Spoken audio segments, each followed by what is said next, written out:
Hello everyone, welcome to STDK 30 Creations. ఈరోజు మనం చూస్తున్నాం చిటికలో చేపల పులుసు.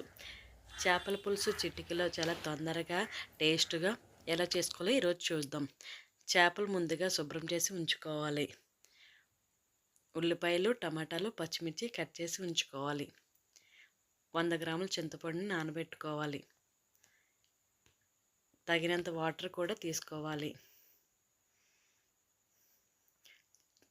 శుభ్రంగా చేసిన చేపలను ఒక బాండీలో పెట్టుకొని కరివేపాకు కూడా వేయాలి.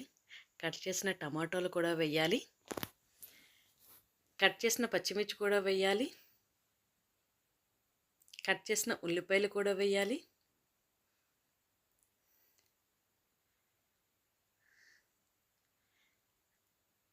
వన్ స్పూన్ రాళ్ళుప్పు, 2 స్పూన్స్ కారం. రాళ్ళుప్పు చేపల పులుసుకు ఉపయోగిస్తే పులుసు చాలా టేస్ట్గా కూడా ఉంటుంది. 100 గ్రాముల చింతపండు నానబెట్టుకొని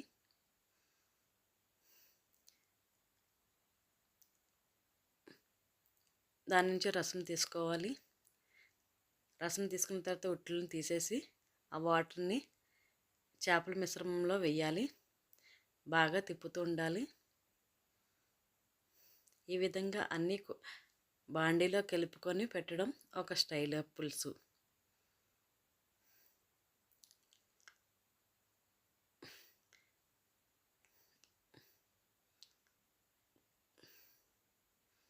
స్టవ్ ఆన్ చేసుకొని మీడియం ఫ్లేమ్లో పెట్టుకోవాలి.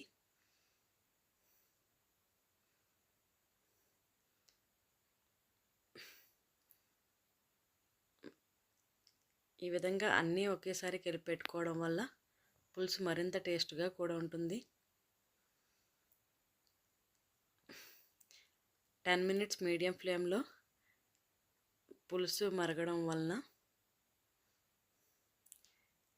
చేపలు బాగా కుక్ అవుతాయి. పచ్చివాసన కూడా పోతాయి. ఏ చేపకు ఆ చేప ఉంటుంది. విరగవు కూడా.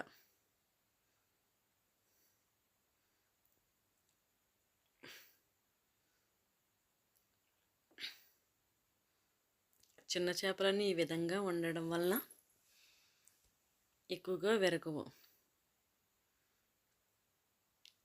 పులుసు ఇలా దగ్గర పడిన తర్వాత లాస్ట్లో కట్ చేసిన కొత్తిమీరను పైన చల్లుకోవాలి. చేపల పులుసు కొత్తిమీర కాంబినేషన్ చాలా బాగుంటుంది.